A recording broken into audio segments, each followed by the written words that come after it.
When Allied forces liberated Western Europe, they inherited more than shattered cities and collapsed regimes. They inherited information systems that had been weaponized for years. Newspapers had served occupiers. Radio had mobilized populations. Rumors had killed as efficiently as bullets.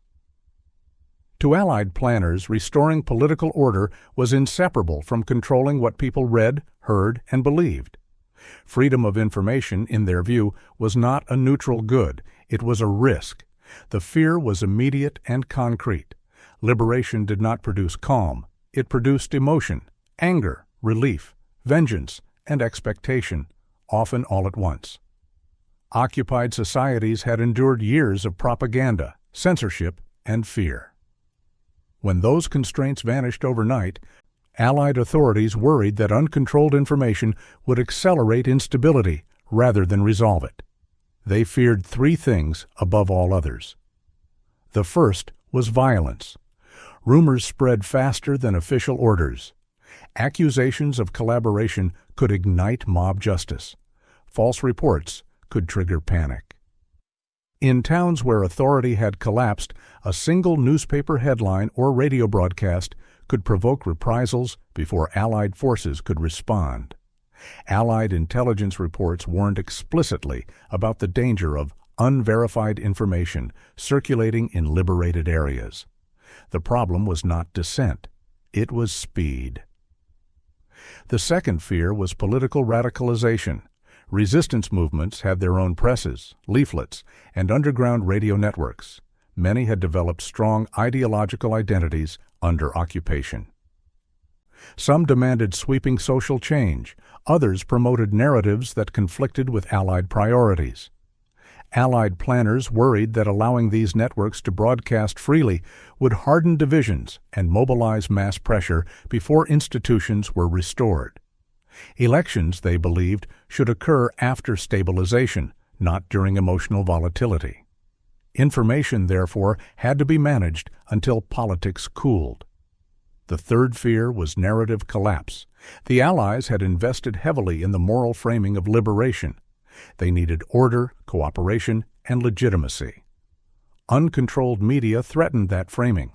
Reports of chaos, revenge killings, or administrative paralysis could undermine public confidence, both domestically and internationally. The war was not over everywhere. Allied credibility mattered. These fears were not theoretical. They were grounded in experience. During earlier phases of the war, Allied commanders had observed how quickly rumors destabilized rear areas. False reports of enemy breakthroughs, fabricated atrocities, and exaggerated shortages had triggered unrest even in relatively stable zones. Liberation magnified the problem. For years, populations had consumed distorted information. They had learned to read between lines, distrust official statements, and rely on informal networks. When censorship collapsed, that distrust did not vanish. It intensified. Allied planners understood this psychology. They did not assume that truth would naturally prevail once censorship ended. They assumed the opposite, that confusion would dominate. This assumption shaped doctrine. Internal planning documents framed information as a security domain. Control of media was treated alongside control of transportation, utilities, and police forces. Newspapers and radio stations were classified as critical infrastructure. You did not restore them freely. You secured them. This approach was reinforced by the memory of the interwar period. Allied leaders remembered how fragile democracies had collapsed under propaganda pressure in the 1920s and 1930s. They associated uncontrolled media with polarization, extremism, and institutional failure. Liberation was not to repeat that pattern. Stability had to come first. The logic was consistent with broader Allied thinking about transition. Just as political leadership would be vetted before elections, information would be filtered before freedom of speech returned fully. This was not framed as censorship. It was framed as responsibility. Allied authorities emphasized that media freedom would be restored gradually, once conditions allowed. In the meantime, information had to support order, reconstruction, and cooperation. What constituted support was defined externally. Another layer of fear involved foreign influence. Even as the war continued, Allied planners anticipated post-war rivalry. They worried that uncontrolled media could become channels for influence hostile to Allied objectives. Radio signals crossed borders. Newspapers circulated beyond cities. Ideas did not respect occupation zones. Managing information was also about managing alignment. This concern was particularly acute in border regions and politically fragmented societies. Media was seen as a vector through which instability could spread. Thus, information control became preventative. Allied planners did not wait for problems to emerge. They assumed they would. Control was established in advance to reduce uncertainty. The key insight guiding policy was simple. You cannot stabilize a society if you cannot shape its narrative. This did not mean inventing falsehoods. It meant deciding which truths were allowed to circulate, when, and in what form. Timing mattered as much as content. Reports of collaboration trials, for example, could inflame passions. Accounts of shortages could spark panic. Political manifestos could mobilize opposition before institutions existed to absorb it. So access was staged. Information was treated as a tap, not a flood. The Allied fear of free information also reflected a broader mistrust of mass emotion. Liberation was expected to be irrational. Crowds were unpredictable. Memory of occupation was raw. Grievances were unresolved. Allied planners believed that cooling-off periods were essential. Media could heat or cool societies rapidly. In the wrong hands, or at the wrong moment, it could undo months of military effort. This belief justified extraordinary measures. Newspapers were not allowed to resume automatically. Radio broadcasts required oversight. Journalists were vetted. Editors were licensed. Content guidelines were issued quietly. These measures were described as temporary, but temporariness was flexible. The fear that justified them was open-ended. When did a society become stable enough for free information? Who decided? Allied planners answered these questions pragmatically rather than philosophically. Stability was defined operationally: low violence, functioning administration, predictable politics.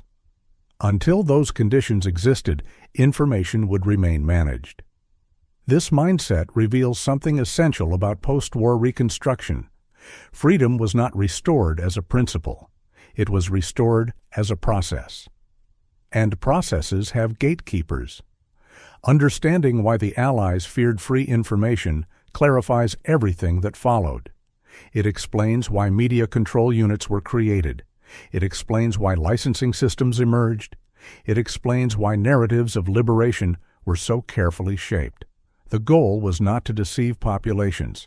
It was to contain them. Containment was seen as benevolent. It promised recovery. It promised peace. It promised a future without chaos. But containment also meant delay. Delay of voices. Delay of debate. Delay of pluralism. The Allies believed that societies could not be trusted with unrestricted information immediately after liberation. They believed that order had to precede expression. This belief shaped the post-war information landscape, and it ensured that when Europe finally spoke freely again, it did so within narratives already set. The decision to manage information after liberation was not improvised on the ground. It was institutionalized before Allied troops ever entered major European cities. Information control was planned as carefully as military occupation. As early as 1943, Allied planners recognized that media would be one of the first battlegrounds of peace. Whoever controlled newspapers, radio transmitters, printing presses, and distribution networks would control the narrative of liberation itself. This realization led to the creation of specialized units tasked not with fighting armies, but with managing speech. These were not propaganda departments in the wartime sense. They were occupation instruments.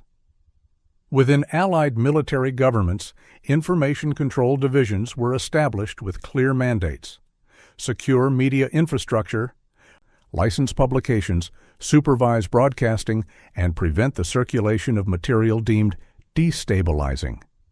Their authority derived from military necessity.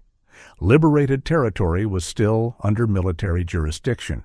Civil authority had not yet been restored. Under these conditions, control of information was framed as a security function, no different from controlling roads or power stations. Media outlets were treated as assets to be seized, inspected, and reopened selectively. The structure of these units reflected their priorities. They were staffed by a mix of military officers, intelligence personnel, legal advisors, and civilian specialists with backgrounds in journalism or communications. This combination ensured that decisions balanced operational security with public presentation. Security always came first. The first task of information control units was physical control.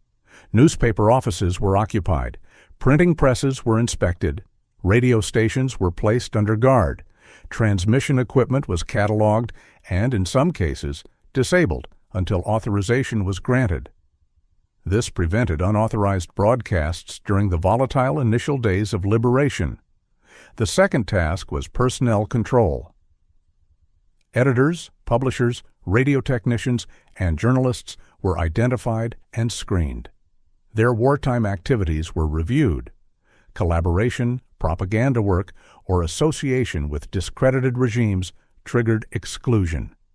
Even those without clear collaboration records were not automatically cleared. Clearance was a privilege, not a right. Licensing systems were introduced rapidly. No newspaper could publish without authorization.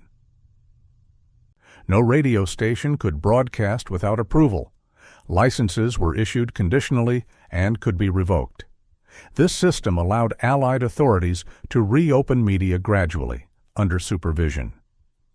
The licensing process was deliberately bureaucratic. Applicants were required to submit details about ownership, editorial leadership, political affiliations, and intended content. These applications were reviewed by information control officers, often in consultation with intelligence files. Decisions were rarely explained in full. A license granted signaled trust. A license denied required no justification. This asymmetry gave information control units enormous leverage. By controlling who could publish, they shaped the media landscape from the outset. Pre-war publishers with acceptable profiles returned quickly. Resistance presses, despite their wartime legitimacy, faced stricter scrutiny. The rationale was consistency. Allied planners believed that continuity in media ownership would promote stability. Familiar institutions were easier to monitor. New or radical outlets were seen as unpredictable. This preference mirrored broader post-war vetting practices. Radio posed a particular challenge. Unlike newspapers, radio could reach large audiences instantly. Its emotional impact was immediate. For this reason, radio broadcasting was subjected to the tightest controls. In many areas, radio stations remained silent for days or weeks after liberation. When broadcasts resumed, they followed scripts approved by information control officers. Programming emphasized official announcements, public order messages, and neutral cultural content. Political discussion was restricted. Radio was not reopened as a forum. It was reopened as a tool. Information control units monitored broadcasts closely. Scripts were reviewed. Deviations were noted. Sanctions ranged from warnings to suspension of licenses. The purpose was not to censor opinion permanently, but to delay it. Allied planners believed that premature political debate would inflame divisions before institutions were ready to manage them. Media, therefore, was to support reconstruction, not contest it. The creation of information control units also reflected lessons learned from wartime psychological operations. During the war, Allied forces had studied how messaging influenced morale and behavior. That knowledge was repurposed for occupation. Information was treated as a force multiplier or a destabilizer, depending on how it was handled. This mindset blurred the line between administration and influence. Officially, information control units did not engage in propaganda. They insisted on accuracy and responsibility. In practice, they determined which facts reached the public and when. Timing was everything. Reports about collaboration trials, for example, were often delayed or framed cautiously to prevent unrest. Economic difficulties were acknowledged gradually to avoid panic. Political disagreements were downplayed. The goal was coherence. Information control units coordinated closely with other branches of military government. Messages were aligned with policy. Media became an extension of administration rather than an independent observer. This integration ensured consistency, but it also reduced pluralism. Journalists operating under this system adapted quickly. Some welcomed the clarity, others chafed under restrictions. All understood the reality. Publication depended on compliance. Resistance journalists faced particular challenges. Many had operated clandestine presses during occupation, risking their lives to disseminate information. Liberation did not automatically legitimize them. Their credentials were moral, not administrative. Information control units prioritized order over symbolism. Resistance presses were often required to reapply for licenses like any other outlet. Their wartime role did not guarantee approval. In some cases, they were merged into existing publications or denied permission altogether. This outcome shocked many resistance veterans. They had expected liberation to mean freedom of expression. Instead, they encountered regulation. Allied planners anticipated this disappointment. They accepted it as necessary. The creation of information control units thus institutionalized a delay between liberation and free media. That delay was not defined by law or principle, but by conditions determined by occupying authorities.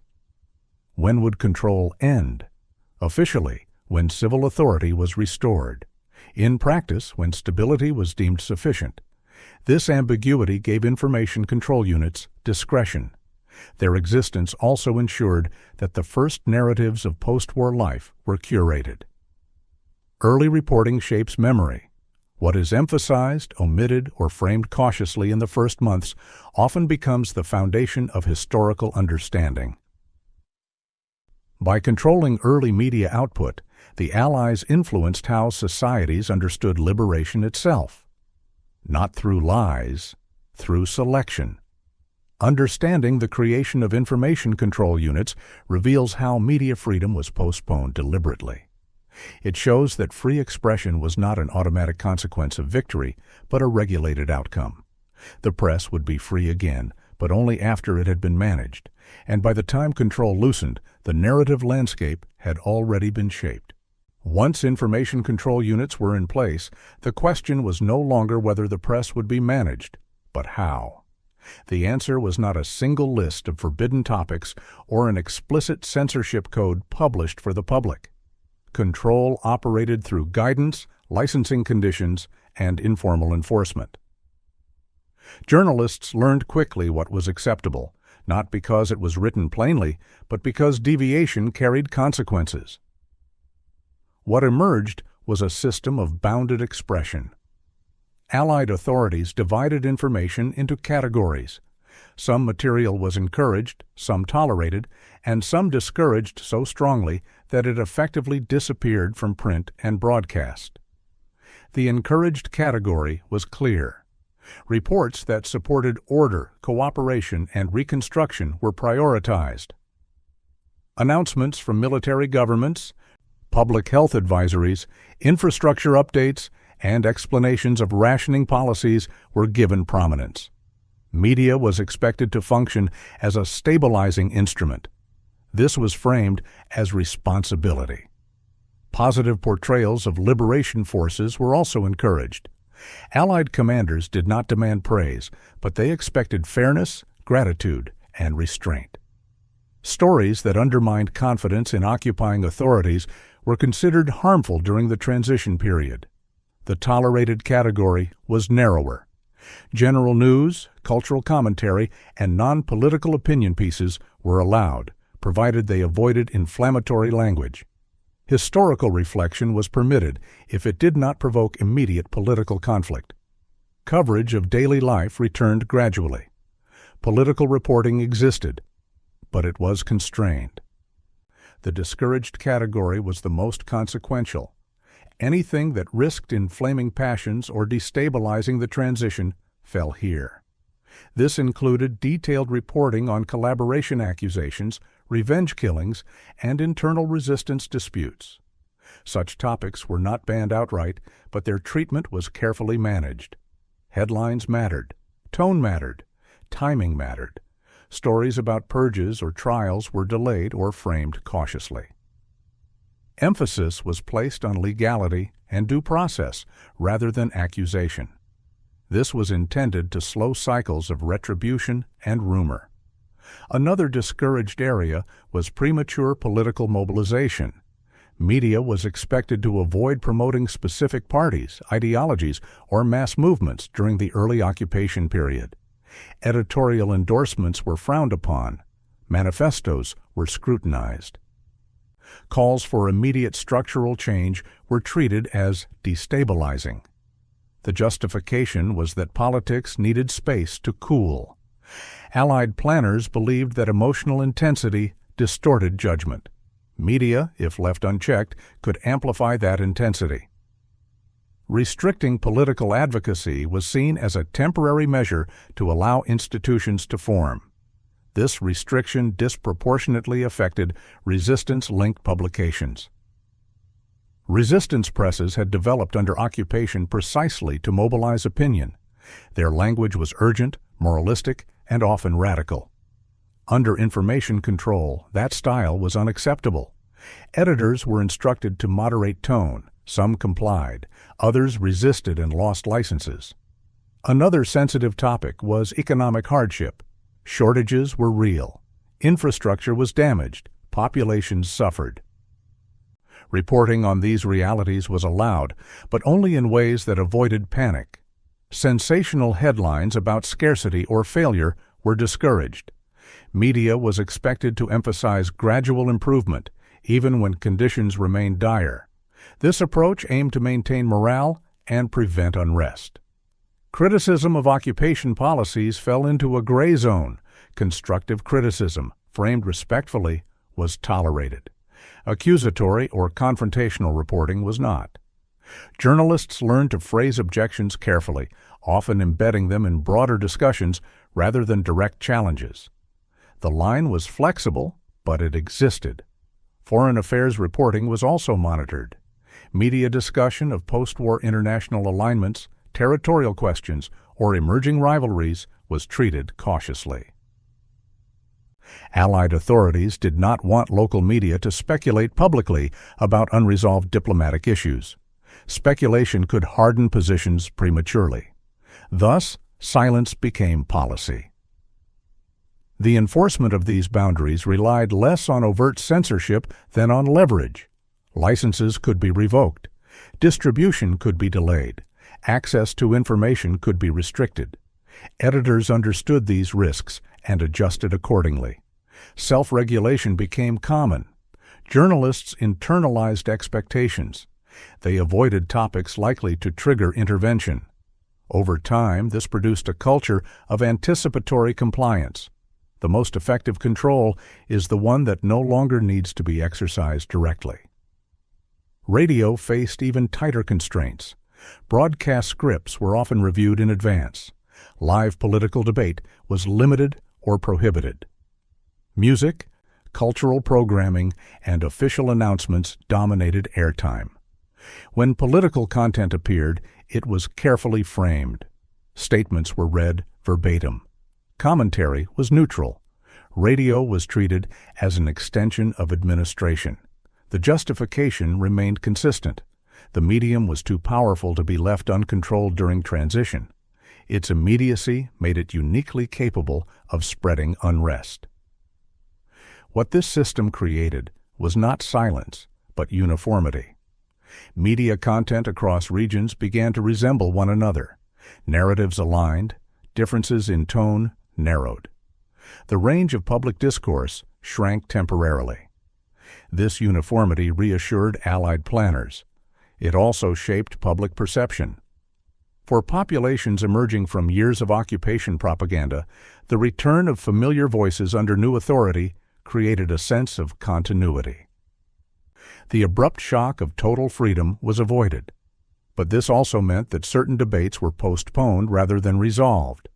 Questions about collaboration, responsibility, and post-war direction were deferred. Media did not disappear these issues. It delayed them. Delay had consequences.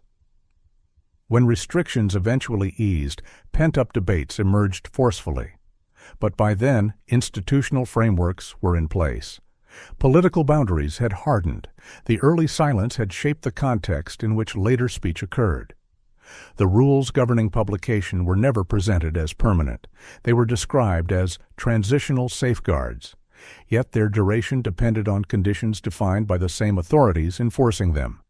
This circularity ensured discretion. Information control units could always justify continued oversight by pointing to lingering instability. Journalists had no clear benchmark for full freedom. Gradualism replaced clarity. Understanding what could and could not be published reveals how narrative control worked without explicit censorship laws. It shows how freedom of expression can be constrained through administrative mechanisms rather than ideological repression. The press was not silenced, it was guided. Guidance determined emphasis. Emphasis shaped memory. Memory influenced legitimacy. By deciding which stories reached the public first and which waited, the Allies shaped how liberation was understood. This shaping was not malicious, it was managerial. But management leaves traces. The early post-liberation media landscape did not reflect the full diversity of political life. It reflected a curated version designed to support order. And by the time that curation loosened, the foundation of public understanding had already been laid. Controlling content was only one layer of Allied information management. The deeper, more enduring layer lay beneath it. Ownership. Who owned newspapers? Who controlled printing presses? Who held broadcast licenses? These decisions shaped the media landscape far more permanently than any headline restriction. Allied planners understood this clearly. Temporary censorship could be lifted. Ownership, once established, was much harder to reverse. That is where continuity mattered most. After liberation, media ownership did not reset to zero. Printing presses still existed. Distribution networks still functioned. Capital, relationships, and administrative experience remained concentrated in familiar hands. Allied authorities had to decide whether to dismantle this structure or rehabilitate it. They chose rehabilitation. The guiding assumption was pragmatic. Restarting a national press required speed, technical expertise, and logistical capacity. Pre-war publishers and media executives, even those who had operated under occupation, possessed these assets. Resistance groups rarely did. From the Allied perspective, continuity offered predictability. This logic shaped licensing decisions. When applications to publish were reviewed, ownership history mattered. Established publishers who could demonstrate technical competence and a willingness to comply with regulations were often approved quickly. New entrants faced higher barriers. Resistance-linked publications, underground presses, and newly formed collectives were treated cautiously. Their political orientation, lack of capital, and unfamiliar organizational structures raised concerns. Even when their wartime role was acknowledged, that legitimacy did not translate automatically into ownership rights. The distinction was subtle but decisive. Resistance could speak within limits. Ownership required trust. Trust, in Allied eyes, was built on manageability rather than sacrifice. This preference produced a media landscape that looked deceptively familiar. Newspapers that had existed before the war reappeared, sometimes under revised editorial leadership, sometimes with cosmetic changes. Their names carried recognition. Their distribution networks revived quickly. To the public, this suggested normalcy. Behind the scenes, ownership continuity was reinforced deliberately. Allied authorities believed that concentrating media power in known entities reduced uncertainty. Monitoring a small number of established publishers was easier than supervising dozens of new voices. Pluralism was postponed. Radio followed a similar pattern. Broadcast licenses were limited. Technical infrastructure was expensive and scarce. Allied information control units favored operators with prior experience and administrative reliability. This often meant retaining or restoring pre-war broadcasting organizations under new oversight. Resistance broadcasters, despite their wartime reach, rarely transitioned into post-war ownership roles. Their voice had been tactical, ownership was strategic. The consequences of this selection were profound. Media ownership shapes editorial culture, hiring practices, and institutional memory. By favoring continuity elites in media, the Allies influenced not just what was published during occupation, but how journalism evolved afterward. Editors who had navigated censorship before were adept at working within constraints. They knew how to balance access with restraint. This skill made them effective partners for occupation authorities and later for governments. Resistance journalists, by contrast, had operated in defiance. Their style was confrontational, moralistic, and urgent. These traits were liabilities in a system prioritizing stability. Many were marginalized or absorbed. Some resistance publications were merged into larger outlets. Others were denied licenses and disappeared. A few survived, but with altered tone and reduced influence. Ownership, once lost, was rarely regained. This outcome created a media class shaped by compromise. It is important to note that this was not a blanket absolution of collaboration. Overt propagandists and those deeply associated with occupying regimes were excluded, but the threshold for exclusion was higher than resistance veterans expected. Accommodation was forgivable. Radicalism was not. This asymmetry reflected Allied priorities. They feared that media owned by ideologically committed groups could mobilize pressure faster than institutions could respond. Ownership by technocratic elites, even compromised ones, was considered safer. Safety trumped symbolism. The effect was a narrowing of voices at the ownership level that outlasted formal controls. Even after censorship eased, ownership patterns remained. Media appeared free, but its structure had been shaped. This structure influenced post-war narratives profoundly. Coverage of collaboration tended to focus on individual guilt rather than systemic accommodation. Resistance was celebrated symbolically, but its political demands were muted. Reconstruction was framed as technical necessity rather than contested choice. These frames did not emerge spontaneously. They reflected the interests and instincts of those who owned the platforms. The Allied decision to favor continuity in media ownership thus complemented broader political vetting. Just as leadership was filtered, so was narrative authority. Those who controlled government were mirrored by those who controlled information. This parallel was not accidental. Allied planners believed that stable governance required stable media partners. Independent ownership was acceptable. Unpredictable ownership was not. Over time, this alignment normalized itself. Media institutions presented themselves as neutral, professional, and responsible. Their authority rested on experience and access. Alternative voices struggled to compete. When political debate expanded later, it did so within this inherited structure. The irony is that this outcome was often described as the triumph of free press. Compared to wartime censorship, the post-war media landscape did feel open. Compared to occupation propaganda, it felt pluralistic. But compared to the possibilities of liberation, it was constrained.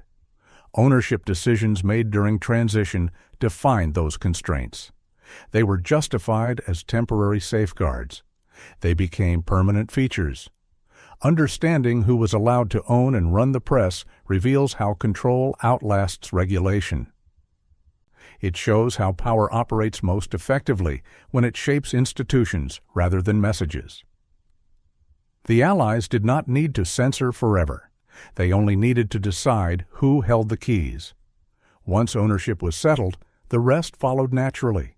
Journalism adapted, narratives stabilized, memory took shape. The press was free again, but it spoke through channels selected in advance. If newspapers were managed, radio was controlled. Among all forms of media in liberated Europe, Allied authorities regarded radio as uniquely dangerous and uniquely powerful. It reached illiterate audiences. It crossed borders. It bypassed editorial delay. A voice could mobilize emotion instantly before officials could react. For these reasons, radio was treated not as media, but as a weapon system. Allied planners understood radio's impact from experience. During the war, broadcasts had been used to demoralize populations, coordinate resistance, spread panic, and legitimize regimes. Occupying powers had relied on radio precisely because it was intimate and immediate. Liberation did not change that reality. It magnified it. In the days following liberation, radio silence was often imposed deliberately. Transmitters were seized. Studios were secured. Broadcast schedules were suspended. Where newspapers might resume cautiously, radio remained off the air until explicit authorization was granted. This pause was intentional. Allied authorities feared that uncontrolled broadcasts during the first days of liberation could trigger violence, revenge attacks, or mass mobilization before civil authority existed. A single inflammatory speech could undo weeks of planning. Radio, therefore, would speak only when ordered to. When broadcasts resumed, they did so under strict supervision. Scripts were approved in advance. Content was limited. Announcers read official statements. Music and cultural programming filled airtime to maintain calm. Political debate was absent. Radio was not reopened as a forum for opinion. It was reopened as a channel for instruction. This distinction mattered. Allied information control units viewed radio as an extension of administration. Its purpose was to communicate rules, reassure the population, and reinforce authority. It was not meant to reflect public sentiment during the transition period. The rules governing radio were explicit, even if not publicly advertised. Live broadcasts were heavily restricted or banned outright. Recorded programs were preferred because they could be reviewed. News bulletins followed approved formats. Commentary was neutral, factual, and brief. Emotion was minimized. Announcers were selected carefully. Their tone mattered as much as their words. Calm voices signaled stability. Excited rhetoric was discouraged. Even expressions of celebration were moderated to avoid emotional escalation. This control extended to language itself. Certain terms were discouraged. Accusatory phrasing was avoided. Political labels were used cautiously. Descriptions of events emphasized order rather than conflict. Radio language was engineered to cool. Allied authorities justified this approach by citing responsibility. They argued that radio's reach imposed a duty to prevent harm. Freedom of expression, they insisted, would return when conditions allowed. Conditions, however, were defined by those in control. The contrast with underground wartime radio was stark. During occupation, clandestine broadcasts had thrived on urgency. They rallied resistance, spread warnings, and sustained morale. Their tone was defiant and emotional. Liberation replaced that voice with administrative calm. Many listeners noticed the change. For some, it was reassuring. For others, it felt sterile, but it was effective. Radio normalized the new order. The centralization of radio control also reflected fears of fragmentation. Europe's political landscape was fractured. Multiple voices competing over the airwaves could accelerate division. A single, authoritative voice promised coherence. Unity, not debate, was the immediate goal. This approach aligned with broader Allied transition strategy. Just as leadership was vetted and media ownership filtered, radio was centralized to minimize unpredictability. The medium's power demanded it. Radio control also extended beyond national boundaries. Broadcast frequencies were monitored. Cross-border transmissions were regulated. Allied authorities coordinated to prevent unauthorized signals from influencing neighboring regions. Information control was not confined to territory. It followed the signal. This was especially important as wartime alliances evolved. Radio could become a channel for emerging rival narratives. Preventing that required vigilance. Thus, radio oversight persisted longer than print oversight in many areas. Newspapers regained editorial freedom gradually.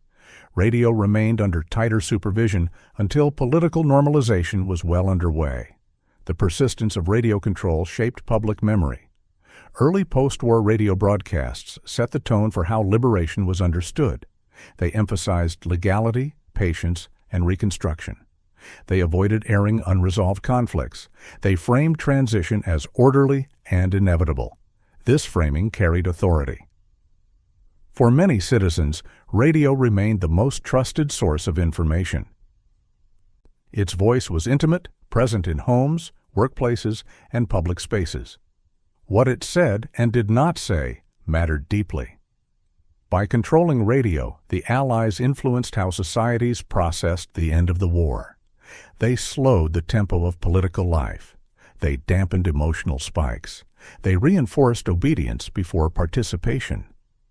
Critics later described this as paternalistic. At the time, it was defended as necessary.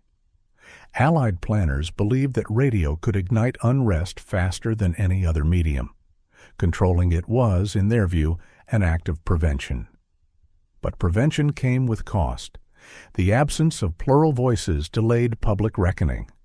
Debates about collaboration, responsibility, and future direction were postponed. When they eventually emerged, they did so within frameworks already shaped by months of managed messaging. Radio had taught societies how to listen before they were allowed to speak. This legacy persisted even after controls loosened. Broadcasting institutions retained habits of caution. Editorial cultures emphasized neutrality and restraint. Political debate on radio developed slowly compared to print. The medium's early role as an administrative tool left traces. Understanding radio as the most controlled medium clarifies the depth of Allied information management. It shows that control was calibrated by perceived risk. The more powerful the medium, the tighter the grip. Radio was powerful, so it was held closest. Liberation restored territory. Radio restored authority. Only later would it restore debate. By the time formal restrictions on the press began to loosen, much of Europe's post-war memory had already been formed. This is the quiet power of early narrative control. The first explanations offered after catastrophe tend to become the most durable. What people hear first, repeatedly, and from authoritative sources, sets the framework through which later information is interpreted. Allied media control units understood this intuitively, even if they did not articulate it explicitly. Their goal was stability. Their method was sequencing. Their consequence was memory. In the initial months after liberation, media focused on order, legality, and reconstruction. This focus was not neutral. It elevated certain experiences and suppressed others, not by erasing them entirely, but by postponing them. Postponement shaped perception. Stories of collaboration, for example, were reported cautiously and selectively. Media emphasized individual guilt rather than systemic accommodation. Trials were covered as legal processes, not as political reckonings. This framing reduced the sense that collaboration had been widespread or structurally embedded.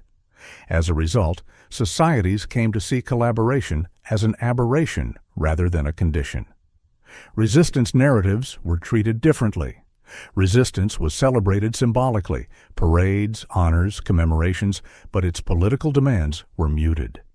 Media praised sacrifice without amplifying agendas. Resistance became memory before it became policy. This separation mattered. By the time political debate resumed openly, resistance had already been reframed as historical contribution rather than contemporary claim. Its moral authority was preserved, but its political leverage was diminished. Media control also shaped how suffering was remembered. Civilian hardship was acknowledged, but often framed as shared endurance rather than contested responsibility. Shortages, displacement, and trauma were presented as consequences of war itself, not of specific decisions made during occupation. This framing encouraged unity, but discouraged accountability. The emphasis on reconstruction reinforced this effect. Media highlighted progress, recovery, and normalization. Images of rebuilding displaced images of reckoning. The future was foregrounded, the past receded. This did not erase memory, it redirected it. Another area where media control shaped memory was the portrayal of authority. Early post-liberation media consistently emphasized the legitimacy of provisional governments and occupying authorities. Announcements were framed as necessary, rational, and benevolent. Disagreement was downplayed. Dissent was rarely amplified. This framing taught audiences to associate authority with calm and competence. Over time, this association hardened. Governments that emerged during this period benefited from a presumption of legitimacy. Their decisions were seen as extensions of order rather than choices subject to debate. This effect was subtle but powerful. Media control also influenced how liberation itself was remembered. The initial chaos of liberation, revenge killings, spontaneous justice, administrative confusion, was underreported or framed as exceptional. Media emphasized triumph and relief. Disorder was treated as temporary deviation rather than central feature. As a result, liberation entered collective memory as a clean transition. Later accounts often reflected this early framing. Chaos was acknowledged in hindsight, but marginalized in narrative importance. The dominant story became one of orderly restoration. This story was comforting. It was also incomplete. The shaping of public memory extended beyond national borders. Because Allied media control policies were broadly similar across Western Europe, narratives converged. Liberation looked similar in newspapers across different countries. Reconstruction followed parallel arcs. Differences were smoothed. This convergence reinforced the sense of a shared Western post-war experience. It also minimized local variation. Media control thus contributed to the emergence of a standardized memory of liberation, one that emphasized unity, legality, and progress while sidelining conflict and contestation. This standardization proved resilient.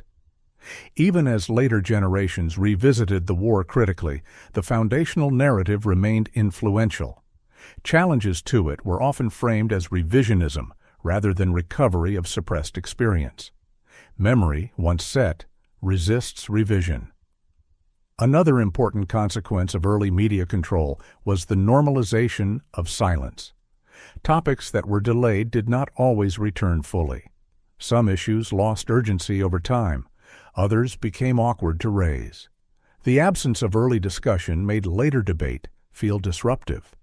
This dynamic affected how societies processed guilt, responsibility, and complicity. Questions not asked when emotions were raw became harder to ask later, when institutions had solidified and interests had formed. Media control did not cause forgetting, it facilitated deferral. Deferral shaped which questions felt legitimate to ask. The impact on generational memory was significant. Those who lived through liberation internalized the narratives presented at the time. Younger generations inherited those narratives as established history. Alternative perspectives emerged slowly, often through scholarship rather than media. By then, the emotional immediacy was gone. The effect was a gap between lived experience and public narrative.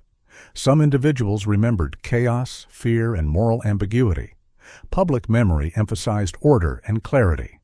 This mismatch produced dissonance that surfaced decades later in memoirs, testimonies, and historical debates. Media control had smoothed memory at the cost of complexity. This smoothing was not a conspiracy. It was a byproduct of prioritizing stability. Allied planners believed that societies needed coherence to recover.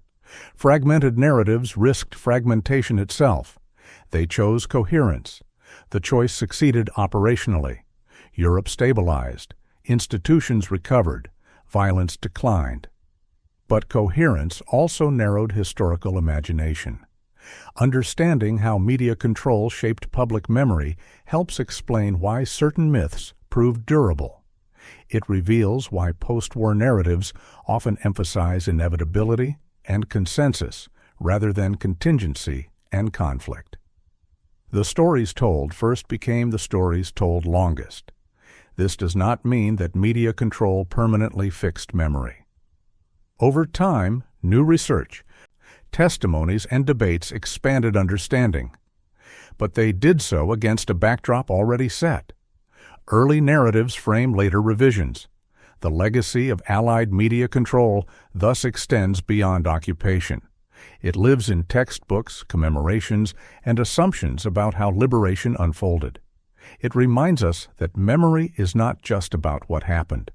It is about what was said when it mattered most. By managing information at the moment of transition, the Allies shaped how societies remembered that transition, not by falsifying history, by sequencing it. And in history, sequence matters. Media control after liberation was never intended to be permanent. At least, that was the official position. Allied authorities consistently described censorship, licensing, and supervision as temporary safeguards, measures required only until normal political life could resume. The problem was defining normal. For Allied planners, normalization was not a date on a calendar.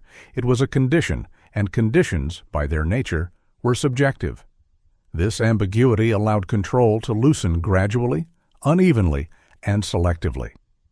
The first factor driving relaxation was administrative stability. Once basic governance functions were restored, police forces operating, courts functioning, food distribution stabilized. Allied authorities felt less pressure to manage information tightly. The immediate fear of chaos diminished. Rumors no longer translated as quickly into violence. Stability reduced urgency. As ministries resumed work and provisional governments took shape, information control units began to shift their posture. Oversight remained, but it became less intrusive. Pre-publication review gave way to post-publication monitoring. Guidance replaced direct approval. This shift was subtle, but significant. The second factor was political institutionalization. As political parties reorganized and electoral timelines emerged, maintaining strict media control became harder to justify publicly. Allied authorities were committed, at least rhetorically, to restoring democratic norms. Prolonged information control risked undermining that commitment. Media freedom had to expand if elections were to carry legitimacy. This pressure came from multiple directions. Domestic political actors demanded greater access to the press. Journalists pushed back against restrictions. International observers monitored transitions closely. Control began to look like contradiction. In response, Allied authorities recalibrated. restrictions on political commentary eased. Editorial independence expanded incrementally. Media outlets were allowed to take clearer positions, though still within limits. The third factor was international optics. The post-war world was becoming more visible. Global attention shifted from battlefield victory to reconstruction and governance. Allied governments were sensitive to accusations of authoritarianism or hypocrisy. Media control, if too visible, threatened credibility. Thus, some restrictions were relaxed, not because risks had vanished, but because maintaining them openly carried reputational cost. The fourth factor was fatigue, on both sides. Information control units were not designed for indefinite operation. Personnel rotated. Resources shifted. The intensity of oversight declined naturally as priorities changed. Journalists, too, adapted. They learned how to operate within constraints and how to test boundaries without provoking intervention. Over time, enforcement became reactive rather than proactive. Control loosened through erosion as much as decision. However, relaxation was not uniform. Print media generally regained freedom faster than radio. Newspapers could be monitored after publication. Radio's immediacy still provoked caution. Broadcast oversight persisted longer, especially for live political programming. Even as newspapers debated policy openly, radio remained restrained. Geography also mattered. In regions deemed politically sensitive, controls lingered. Where political polarization remained high, or where Allied authorities perceived heightened risk, oversight stayed tighter. Normalization was conditional and uneven. Another important dimension was ownership. Media outlets owned by approved, established publishers were granted greater latitude sooner. Their perceived reliability earned trust. Newer or previously restricted outlets faced continued scrutiny. Freedom was tiered. This tiering reflected the original logic of information control. Trust was not extended equally. It accumulated. By the time formal restrictions eased, the media landscape had already sorted itself. Institutions aligned with Allied expectations thrived. Others had faded or adapted. This sorting influenced how freedom returned. Some voices emerged strongly, others never fully recovered. A critical moment in the loosening process was the transition from military to civilian authority. As military governments handed over power, information control units were restructured or dissolved. Oversight responsibilities shifted to domestic institutions, often staffed by the same elites approved earlier. Control did not disappear. It changed hands. Domestic governments inherited both the frameworks and the habits of information management. While overt censorship declined, informal pressures persisted. Access, advertising, and regulation replaced licensing and direct supervision. The language of control softened. The effect remained. This continuity explains why media freedom expanded gradually rather than abruptly. Even after occupation ended, the press operated within inherited norms of restraint. Debate widened, but cautiously. The loosening of control also revealed what had been suppressed. As restrictions eased, delayed discussions emerged. Collaboration trials were debated more openly. Political disagreements sharpened. Economic grievances surfaced. Media began to reflect social tension rather than smoothing it. This shift confirmed Allied fears, partially. Greater freedom did produce friction, but it also demonstrated resilience. Societies absorbed debate without collapsing. In retrospect, this raises a question Allied planners rarely confronted openly. Had control been relaxed earlier, would the outcome have been different? The answer remains uncertain. What is clear is that by the time freedom expanded fully, many foundational narratives were already established. Early media control had shaped expectations, institutions, and boundaries. Freedom returned, but it returned into a shaped environment. The uneven loosening of control also left legacies. In some countries, Journalists internalized caution long after restrictions ended. Editorial cultures valued balance, restraint, and deference. Investigative reporting developed slowly. In others, suppressed voices returned with intensity, challenging established narratives and institutions. The pace of media liberalization influenced political culture. Where control loosened gradually, stability prevailed, but debate remained constrained. Where loosening was sharper, contestation intensified. Neither outcome was purely positive or negative. What matters is that freedom did not reappear as a clean break. It emerged through negotiation, erosion, and inheritance. The Allied promise of restored media freedom was fulfilled, but on terms shaped by prior control. This realization reframes post-war democracy. Democracy did not resume from zero. It resumed from a managed transition, with rules, norms, and structures already in place. Media freedom followed the same path. By the time journalists could speak freely again, they were speaking into a system molded by months or years of oversight. Control had loosened. Its imprint remained. By the late 1940s, a powerful story had taken hold across Western Europe and the Allied world. It was simple, reassuring, and largely uncontested. Liberation ended censorship. Democracy returned. The press became free again. This story was not entirely false, but it was incomplete in ways that mattered. The myth of the instant free press emerged not because it was carefully constructed, but because it was convenient. It smoothed over the awkward transition period when information had been deliberately managed. It allowed societies to move forward without reopening debates about who controlled the narrative and why. Myths thrive where complexity is inconvenient. In the immediate post-war years, there was little appetite for scrutinizing the mechanics of transition. Governments were focused on recovery. Populations were focused on survival. Journalists were rebuilding institutions.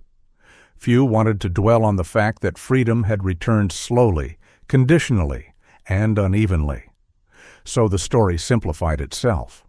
Media freedom was remembered as a switch flipped at liberation, not as a dial turned gradually. This simplification served multiple interests. For Allied governments, it preserved moral clarity. Acknowledging extended information control would have complicated the narrative of liberation as a clean break from authoritarianism. It risked accusations of hypocrisy. It raised uncomfortable questions about where necessity ended and control began. For domestic governments, the myth reinforced legitimacy. Presenting the post-war press as immediately free allowed leaders to claim continuity with democratic ideals. It avoided discussion of external oversight at a sensitive moment. For media institutions themselves, the myth was protective. Admitting that freedom had been staged could undermine claims of independence. It could invite scrutiny of early editorial choices and silences. Silence benefited everyone. Over time, the myth hardened into assumption. Textbooks summarized transitions in broad strokes. Public commemorations focused on victory and renewal. Media histories emphasized resistance journalism and post-war revival, skipping the managed interlude between them. That interlude faded from view. Another reason the myth endured was success. Western Europe stabilized. Media institutions eventually operated with substantial freedom. Investigative journalism developed. Political debate expanded. From this endpoint, early control appeared inconsequential, a temporary footnote on the way to a desired outcome. Success retroactively justified method. If the destination was democratic, the path mattered less. This logic discouraged re-examination. Why question transitional control if it led to stability? Why complicate memory with nuance if the outcome was broadly positive? The myth answered these questions by omission. But the absence of discussion does not mean the absence of impact. The managed period shaped which narratives entered public consciousness first. It influenced how collaboration, resistance, and authority were framed. These frames persisted even as freedom expanded. Later debates occurred within boundaries set earlier. The myth also obscured power dynamics. By presenting media freedom as instantaneous, it concealed the role of occupation authorities in shaping early discourse. It erased the fact that decisions about who could publish, broadcast, and own media were made externally. This erasure allowed national narratives to appear more autonomous than they were. Autonomy is easier to celebrate than transition. Another factor reinforcing the myth was generational turnover. Those who lived through the early post-liberation years remembered the controls, but they often accepted them as necessary at the time. As years passed, their experiences were condensed into simplified recollections. Nuance gave way to summary. Younger generations inherited the summary. Without lived memory of transitional control, they encountered a binary story. Censorship under occupation, freedom after liberation. The gray zone in between vanished. The myth also benefited from the language used at the time. Allied authorities avoided the word censorship. They spoke of licensing, responsibility, and temporary safeguards. Because control was framed administratively rather than ideologically, it did not trigger the same resistance or memory as overt repression. What is not named is harder to remember. This administrative framing allowed the myth to take root easily. If there was no censorship, then freedom must have returned immediately. The categories themselves shaped perception. Scholarly research eventually challenged this simplification, but scholarship moves slowly. Archives open gradually. Academic debates rarely penetrate public memory quickly. By the time historians documented information control in detail, the myth was already entrenched. It survived because it fit broader narratives about post-war identity. Western Europe defined itself in contrast to totalitarian control. A story emphasizing immediate media freedom reinforced that identity. Admitting transitional control complicated the moral contrast. Simpler stories travel farther. The persistence of the myth also reflects a deeper discomfort with managed democracy. Acknowledging that freedom was staged implies that democratic norms are not self-executing. It suggests that power can coexist with ideals in uncomfortable ways.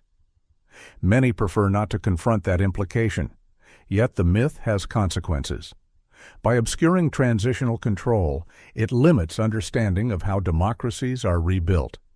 It encourages the belief that freedom emerges spontaneously once oppression ends. It underestimates the role of institutions, sequencing, and gatekeeping. This misunderstanding matters beyond history. The myth also affects how later interventions are judged. If media freedom is assumed to be instantaneous and natural, any delay appears illegitimate. Without understanding past transitions, contemporary debates lose context. History becomes moral shorthand rather than analytical guide.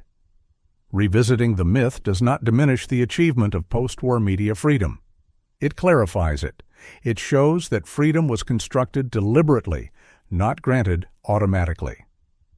Construction involves choices. Some choices favored stability over immediacy. Others privileged continuity over rupture. These choices shaped the media landscape that followed. Recognizing this does not negate liberation. It deepens it. The myth of instant freedom persists because it is comforting.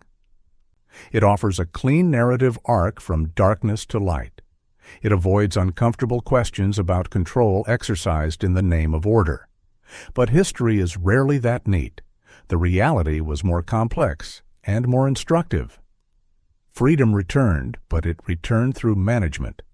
Democracy resumed, but it resumed within boundaries. The press spoke freely again, but first it learned when to speak. Understanding this challenges us to rethink what liberation actually means. It suggests that freedom is not only about removing constraints, but about deciding when and how to lift them. That decision is power.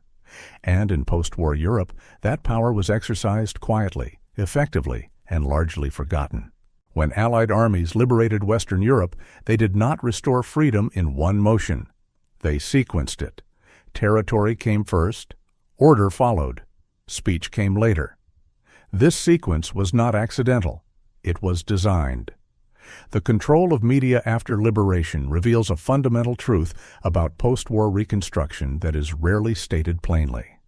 Democracy was not released all at once. It was phased in, regulated, and shaped by authorities who believed that freedom without order was more dangerous than order without freedom. Media sat at the center of that calculation. Newspapers, radio stations, and printing presses were not treated as neutral civic tools. They were treated as accelerants, capable of stabilizing societies or tearing them apart depending on how they were handled. So they were handled carefully. The Allies did not suppress information to hide defeat or impose ideology. They suppressed and shaped information to slow politics down, to cool emotions, to prevent revenge from becoming policy and rumor from becoming authority. In doing so, they made a choice that would define post-war Europe. They chose managed transition over spontaneous freedom. That choice worked by its own standards. Western Europe stabilized. Civil war was avoided, governments formed, institutions recovered, media freedom eventually expanded. From a strategic perspective, the transition succeeded. But success does not erase consequence.